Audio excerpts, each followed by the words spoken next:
an incredibly messy bookshelf. My name is Sarah Ellen, and I'm going to take you with me to reorganize my bookshelf while I talk about some of the books I've read, some of the books I haven't read, and just generally make it pretty. Now, as you can see in my current filming spot, I have no bookshelf. However, I'm going to do a little location change. Ta-da! Welcome to my bookshelf.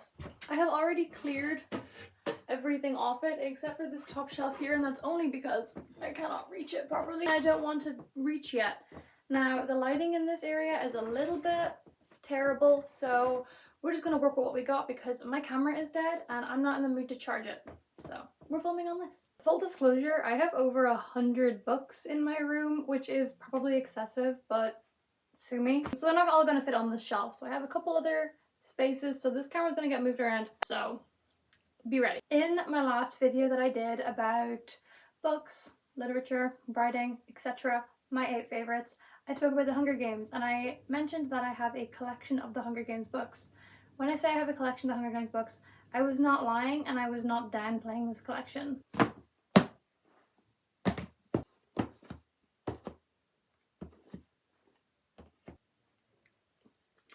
This is my Hunger Games book collection.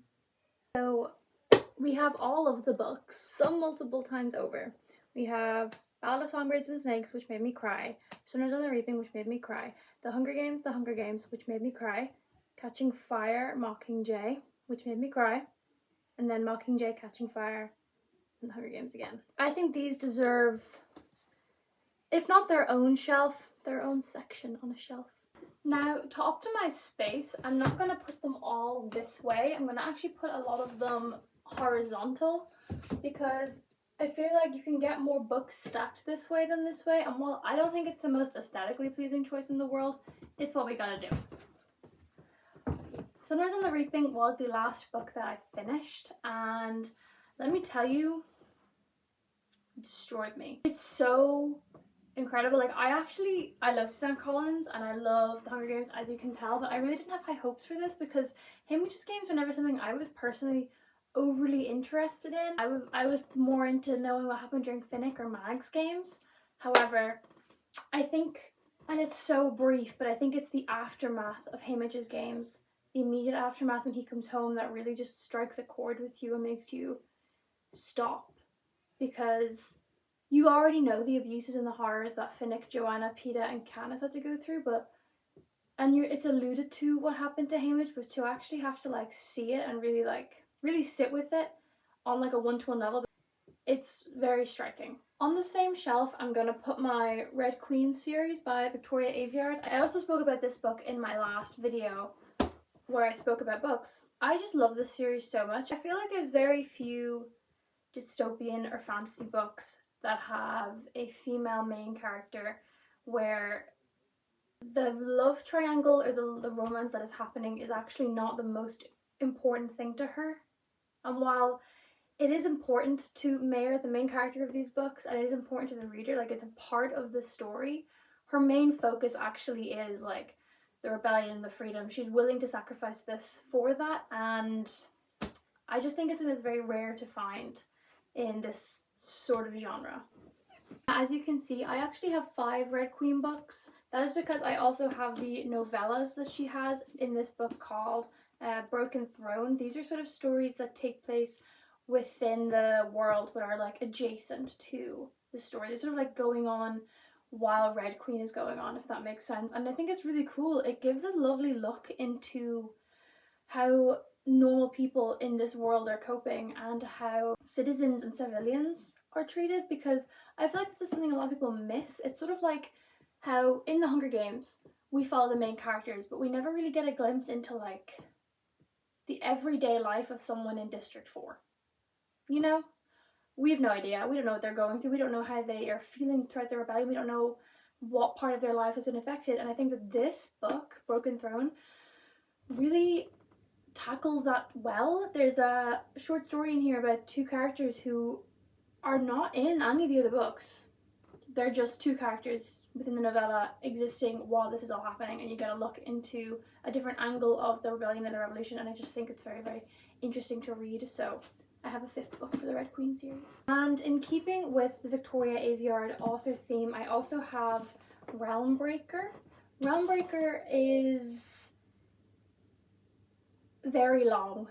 In all honesty, I never actually finished this book. I thought that I would really love it because I really love Victoria Aveyard's writing style, and I really love the writing style within this book. However, this book in particular, and I'm assuming the rest of the series, really does show her inspiration from like Lord of the Rings and The Hobbit. And while I love Lord of the Rings, I love the movies. I actually didn't really like the Lord of the Rings book. I thought it was so wordy and I thought it was too long and it dragged, and I'm not a big fan of world building in books per se.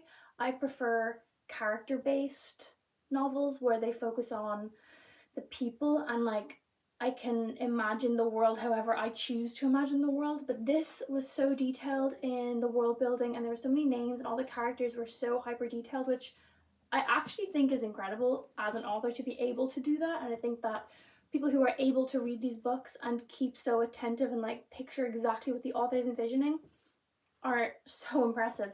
I just am truly not one of those people. I actually didn't finish it, however, it is so beautiful and I might tackle it again because I tried to read this when it first came out a couple of years ago, so maybe I'm a little bit older now, I have a little bit better of an attention span. I might try this again once I'm finished. All the books I need to read.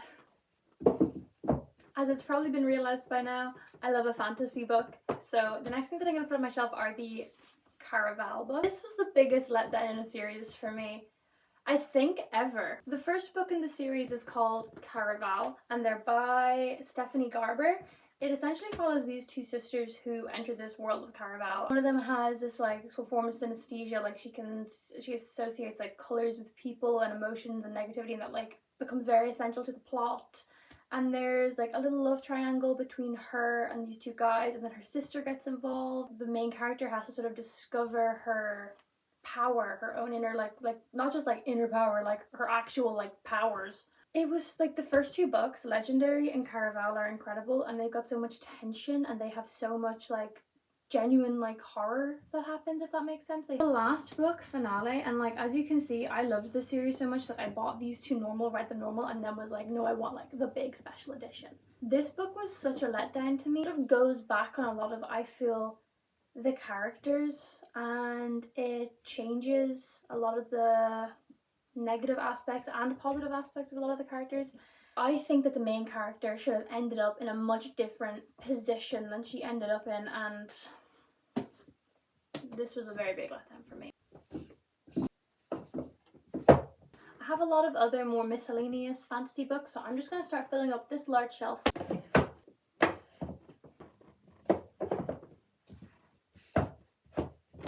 Pivoting briefly away from fantasy books, I actually got into mystery books for a while, and I mean like really into mystery books, as in they're all I read for about 4 months straight.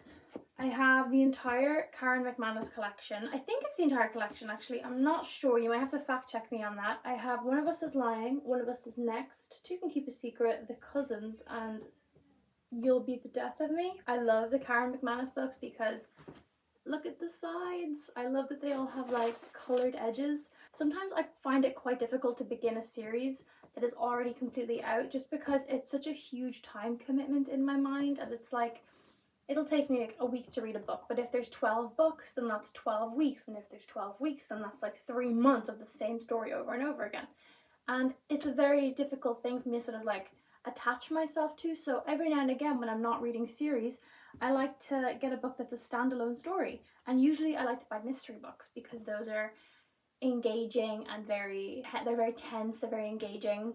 And I think Karen McManus has really unlocked how to do that perfectly because all of her books are so contained. They have a very clear beginning, middle and end, and they also contain like a perfect amount of tension and a very limited amount of characters, which I can really appreciate, because a big problem with a lot of mystery books is they'll throw in too many characters, there's too many suspects, so you kind of lose track of who is who and who is what and why is what. And while that may be the point for some of them, it is sort of unnecessary for a lot of them. These ones, however, they keep it contained, they keep it nice, and they're very simple to read. These didn't even take a week for me to clear, so I could read one of these in 3 days.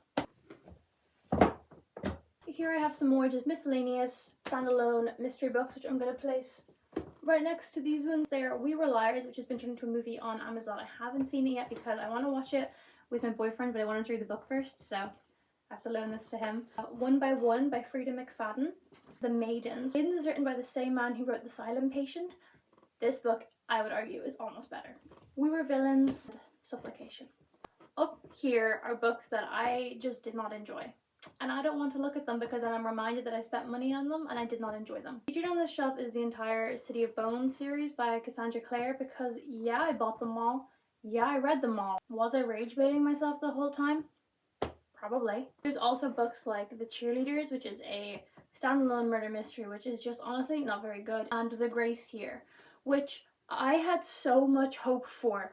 I cannot put into words how angry and disappointed I was by the end of The Grace Here. I actually can't even talk about it. If you would like, I will do a full video on my problems with the book The Grace Here. There's room for one more book up there, so I'm going to put Heartless. Again, nothing particularly wrong with it. I'm obsessed with Alice in Wonderland. I love it so much. I don't really feel the need for any backstory on the Queen of Hearts, especially one that's like this. Similar to my obsession with the Hunger Games, I have an obsession with the Holly Black books. I love Holly Black as an author so much. I love that while she has series of books, such as the Cruel Prince series, it's not like a giant overarching story over 3 books, so there's never really anything resolved. She has a singular plot for each book that link up. I have an obsession with her books.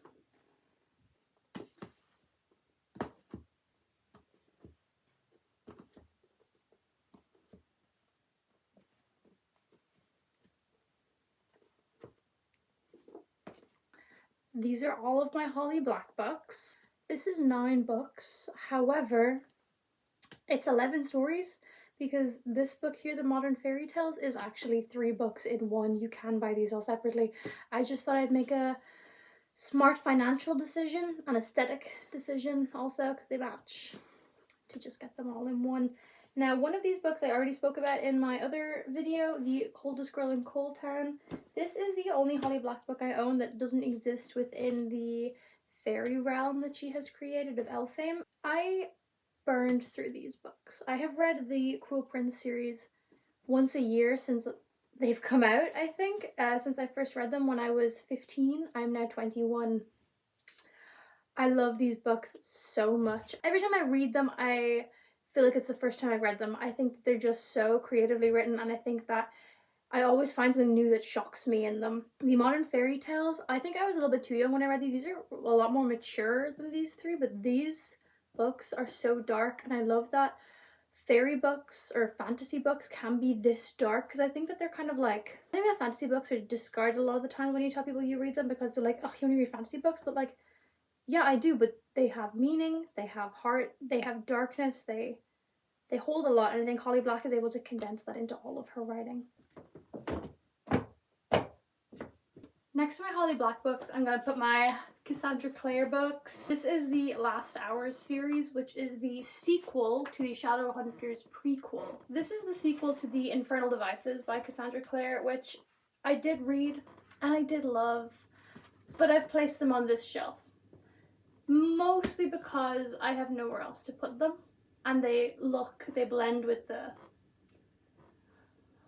covers, and I did love them, I can't lie. However, I really loved this series. I think that the last book dragged on for way too long. Chain of Thorns. Look at the size of this thing. Like, this was an encyclopedia. Plus, I had to wait. I pre-ordered this and then waited 2 years for it to come out because the release date kept getting pushed and pushed and pushed. I really did love this series though. I think that this series was actually a lot more interesting than the Infernal Devices. The Infernal Devices was beautiful, but it was just that. It was just beautiful. It was incredibly sad. Like, oh my god, I cried so much. But I really don't want my books to just make me cry. This was fun. These made me cry. These had me like biting my nails. These had me on the edge of my seat. The romance in these books is some of my favorite that she's written. It is my favorite that she's written because while the Infernal Devices romance is stunning, the City of Bones series, no. If anybody, and I mean if anybody I know, ships Clary and Jace on any level, there is something wrong with you. So I'm going to put these next to my Holly Black books. In the gap here, I'm going to put this very big Lady Midnight book by Cassandra Clare. I never read this book. I'm never going to read this book. I'm never going to read this series. I bought this book because I thought that someone was playing a trick on me. I was in Eason's on O'Connell Street in Dublin, and as everyone knows, Eason's is not the most expensive bookshop in the world. It is not the cheapest, especially when it comes to hardbacks. Hardbacks will usually run you about 20 to 30 euro. This book, Lady Midnight, like a special cover, anniversary edition with bonus story, gold embossing. This book should be expensive. This book should have been like 30 quid. I walked in and there was a sticker on it. It didn't say sale. There was a sticker on it that said €4. It was the only one on the shelf. And it was like not a written sticker, like it wasn't like drawn on, it was a Eason sticker that said €4. So I am like, €4? Like there's no way. There's no way. So I was like, I'm just actually gonna buy this because it'll look nice on my bookshelf. I had just read The Infernal Devices and I was waiting for The Last Hours book. So I was like, maybe I'll read it. I'm never going to. I was like, maybe. So I took it and I went to the counter and I said, just this please. Fully expecting them to be like, that's 35, so I could be like, actually no, I'm okay. And he rings it up and he's like, €4 please. And I said, €4? And then he looks at the till and goes, yeah, €4. And I was like, like the sticker? He goes, like the sticker. And I paid for it. And I walked out not really knowing what had happened, but I bought this book, the anniversary edition, for €4. I'm just going to fill out this last little bit of space with these 3 books. The classic Alice in Wonderland by Lewis Carroll. This is a leather-bound copy from the 1970s. It is one of my pride and joys. Horror retelling by Christina Henry called Alice. This is one of my favorite horror books I've ever read. Christina Henry is an incredible horror writer. And Cinderella is Dead by Callan Byron. This is some of the best sapphic representation I've ever seen in fantasy novels.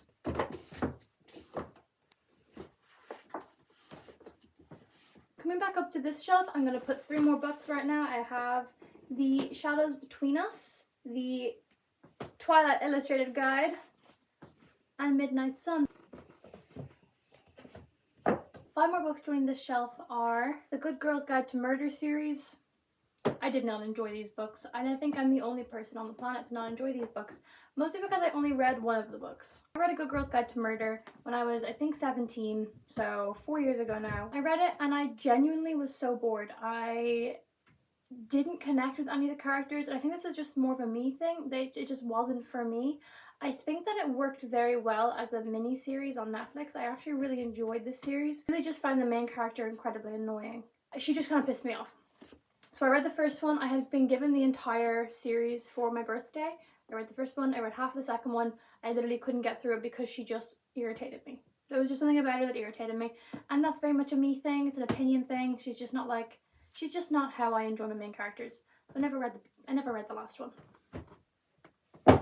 2 books, however, that I did enjoy immensely and recommend to every single person who asks me for a book rec are The Final Girl Support Group by Grady Hendrix and Good Girls Don't Die by Christina Henry.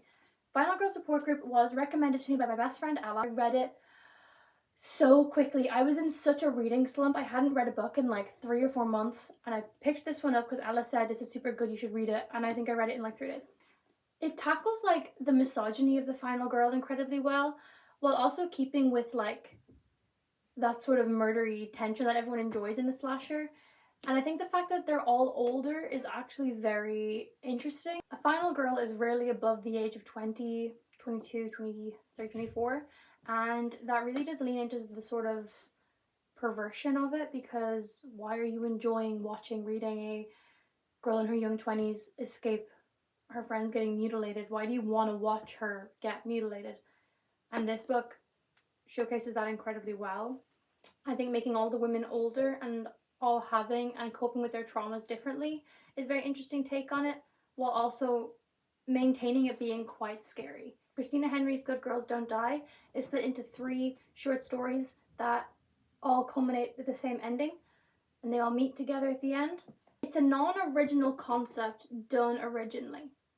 And what I mean by that is All three stories and all three experiences in this book are ones that have existed before. So Small Town Cozy Mystery, Cabin in the Woods, Hunger Gamesy, Squid Gamesy style world. All three exist, all three have existed for years, but she does it in such a way that it feels fresh and it feels new. The ending really showcases the women in the stories. They're miscellaneous, but these are not really miscellaneous. These are just ones that are less modern or don't really fit with the theme of the rest of the shelves. I'm going to start with my classic books, what I consider classics. Some of these are classics and some of these are modern classics. Shirley Jackson's We Have Always Lived in the Castle, F. Scott Fitzgerald's The Great Gatsby, Zelda Fitzgerald's The Great Gatsby, Henrik Ibsen's A Dollhouse, J.R.R. Tolkien's The Hobbit, Charlotte Bronte's Jane Eyre, and Anne of Green Gables.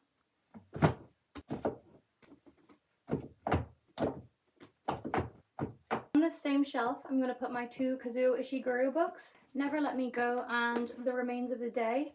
I read Never Let Me Go for my leaving cert actually. This book paints such a raw image of humanity and what we should and do value as human and people, and if there's a line between that, and I think that it speaks so strongly today. The Remains of the Day is a modern classic in my opinion. It's so beautiful and I just think that you can really feel the emotion to the main character radiating off the page, and that's something that Kazuo Ishiguro is absolutely incredible at.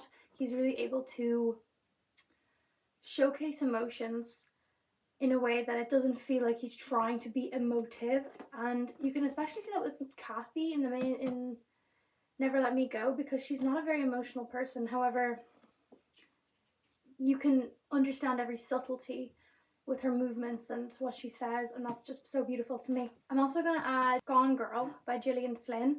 This is one of my favourite movies in the entire world. I have watched this movie 1,000 times. I watch it at least 3 times a year. I've read the book once, and I've actually never read this edition of the book, my copy of the book. I read it out of my school library, but my edition is a special edition with an extra chapter, so I really should get around to reading this someday, if not just to get to the extra chapter. I also have What to Eat in Gilbert Grape. I got really obsessed with this movie when I was like 14. I have no idea why. I watched it like genuinely every single day for like 2 weeks. It was not healthy. I have no idea why I was so obsessed with it to this day. I didn't know why I was obsessed with it while I was obsessed with it. There's nothing special about this movie. I would argue it's actually not very good. And then while I was so obsessed with it, I was like, no, I need to read the book because I need to like close off the obsession. Tell me why 26 or 24-year-old Gilbert goes on a date with a 14-year-old. While the movie is bad, it is leaps and bounds better than the book. I keep this book to remind myself that bad books do in fact exist and I should be wary of them. To fill out this corner there on the edge, I'm just going to put some of my more childhood books. Along with it, I'm going to put my copy of the Wicked book. I've actually never read the book fully. I got just near the end and I just stopped. This was years and years ago, so with the release of Wicked for Good coming out, I'm going to try and reread this before. I'm also going to put on this shelf, which is sort of becoming the shelf of shame, as it features J.K. Rowling, and now Neil Gaiman, Stardust, and Neverwhere. Stardust is one of my favourite, if not my favourite, romance movie ever. It's so stunningly gorgeous, and Claire Danes as the star is the best casting that's ever been done. The book is so beautiful, and it makes me so sad that Neil Gaiman has turned out to be one of these, like, one of the worst people. When all of that stuff came out about Neil Gaiman, actually, I was reading Neverwhere and I stopped reading it because it actually just made me sick that I was enjoying a story created by such a man. Now, I can't leave my bookshelf just as it is, so I'm going to put back all of my decorations on it and I'll show you guys once that's done. Ta-da! I just put all my little ornaments back on, and I have my little pumpkin and I have a couple Hunger Games badges and some little things, framed photos. But this is my bookshelf. However, I'm not done. I still have these books left over. These are the books I either haven't read or I'm going to read or I'm in the middle of reading. In this book's case, this is called Long Live Evil. It's actually very good. All of the books that I haven't read and I'm planning on reading, I'm going to put here on top of this. This is my very large copy of Alice in Wonderland and all of Lewis Carroll's other books. I got this for my birthday this year. In this stack I have Macbeth by William Shakespeare. I read this in school, but I really want to give it a reread. The Sundial by Shirley Jackson, which I got years ago but just never got around to reading because it got a bit lost in my bookshelf. And then I have If on a Winter's Night a Traveller, which is a series of essays that I got from books upstairs in their mystery packages. My boyfriend actually got this for me. I have A Girl on the Train, which is an incredible movie, but I've never actually read the book. I've heard that it's so much better than the movie, that the movie leaves out a ton, and if I love the movie this much, I should really read the book. And I have The Virgin Suicides. Now, fully disclaimer, I have actually read this book start to finish. I read this book when I was 18. This was 3 years ago. I just want to give it a reread because I want to see if I have a different point of view on it now. And then I have The Law of the Skies, which I got while I was in America in a second-hand shop. And Bunny by Mona Awad. I've heard nothing but incredible things about this book, and I have been wanting to read it for years. So I finally purchased it in Barnes & Noble in New York in the really, really big one, which was such a cool experience. And finally, I have Sanctuary by William Faulkner. I got this in the secret bookshop in Dublin so long ago, I actually can't even remember, and I never read it. And the book that I'm reading right now is Long Live Evil, which is about Ray, who is suffering from terminal cancer and gets thrown into her favourite novel as the villain. I hope you guys enjoyed this video and that it was informative, and that maybe you're going to read some of the books that I've spoken about. If you do, or if you decide to pick up any of the books that I've spoken about, please let me know. I love hearing that I've been able to recommend something to someone, and if you've read one and you enjoyed or you didn't, also let me know. I'd love to talk about it. Have a really great day.